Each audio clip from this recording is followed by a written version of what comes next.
നമസ്കാരം, ഫുക്രിയിലേക്ക് സ്വാഗതം. ഓഹ്, എന്തൊരു കളിയായിരുന്നു കേപ്പ് വെർദെ. ഈ ലോകകപ്പിൻ്റെ ടീമായി കേപ്പ് വെർദെ മാറുമെന്നതിൽ തർക്കം വേണ്ട.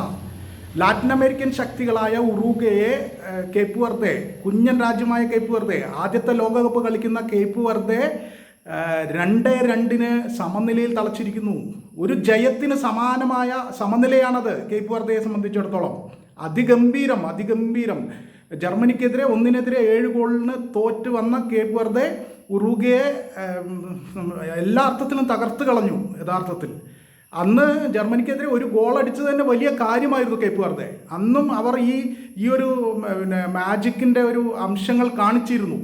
പക്ഷേ രണ്ടാമത്തെ മത്സരത്തിൽ അവർ ഉറുഗ്വേയെ വെള്ളം കുടിപ്പിച്ചു. 2-2. യഥാർത്ഥത്തിൽ കളിയുടെ 21ാമത്തെ മിനിറ്റിൽ കേപ്പ് വെർദെ മുന്നിലെത്തി. ആദ്യത്തെ ഗോൾ അവർ അടിച്ചു മത്സരത്തിലെ. പിന 21ാമത്തെ മിനിറ്റിൽ പിന ഗോൾ അടിച്ചു. അതിനുശേഷം ഉറുഗ്വേ അറൗജോയിലൂടെ 44ാമത്തെ മിനിറ്റിൽ അറൗജോയിലൂടെ ഒപ്പമെത്തി. എന്നാൽ പിന്നീട് 6 മിനിറ്റിന് ശേഷം, 6 മിനിറ്റ് എന്ന് പറഞ്ഞാൽ ആദ്യ പകുതിയുടെ ഇഞ്ചുറി ടൈമിൻ്റെ അവസാന സെക്കൻഡിൽ കനോബിയോ ഉറുഗ്വേയെ മുന്നിലെത്തിച്ചു. അപ്പോൾ ആദ്യ പകുതി അവസാനിക്കുമ്പോൾ 1-2 ഗോളിന് ഉറുഗ്വേ മുന്നിലായിരുന്നു. എന്നാൽ രണ്ടാം പകുതി തുടങ്ങി 16 മിനിറ്റിനകം 61ാമത്തെ മിനിറ്റിൽ വരേലയിലൂടെ കേപ്പ് വെർദെ ഒപ്പമെത്തി.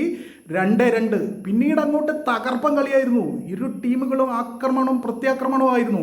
പക്ഷേ കേപ്പ് വെർദയെ ഉലയ്ക്കാൻ ഉറുഗ്വേക്ക് കഴിഞ്ഞില്ല. കേപ്പ് വെർദയുടെ പ്രതിരോധത്തെ തകർക്കാൻ ഉറുഗ്വേക്ക് കഴിഞ്ഞില്ല.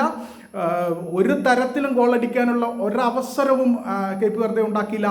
ഒടുവിൽ അവർ വീരോചിതമായ സമനില, ഒരു വിജയത്തിന് സമാനമായ സമനില നേടി അതിഗംഭീരമായി കളി അവസാനിപ്പിച്ചു.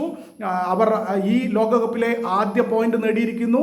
നേരത്തെ മറ്റൊരു കുഞ്ഞൻ രാജ്യമായ കുറസാവോ ആദ്യ പോയിന്റ് നേടിയിരുന്നു. ഇപ്പോഴിതാ കേപ്പ് വെർദെ ഉറുഗ്വേയെ വിറപ്പിച്ചുകൊണ്ട് കേപ്പ് വെർദെ ആദ്യ പോയിന്റ് നേടിയിരിക്കുന്നു.